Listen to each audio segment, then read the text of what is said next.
क्या आप भी सोचते थे कि लोग क्या कहेंगे? जब मैंने कंटेंट बनाना स्टार्ट किया था तो लोग बोलते थे रील्स बनाकर क्या होगा, इससे कोई कैरियर नहीं बनता। लोग हंसते थे मुझ पर, टाइम वेस्ट मत करो।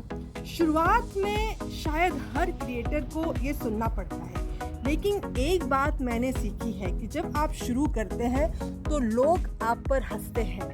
आप जब लगातार करते रहते हैं तो लोग आपको नोटिस करते हैं, और जब रिजल्ट आने लगता है तो वही लोग आपको पूछते हैं तुमने ये कैसे किया।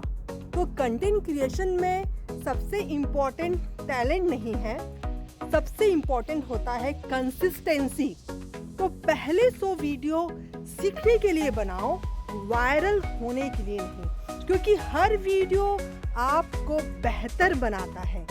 अगर लोग आपको भी जज करते हैं तो कमेंट करो, कीप गोइंग।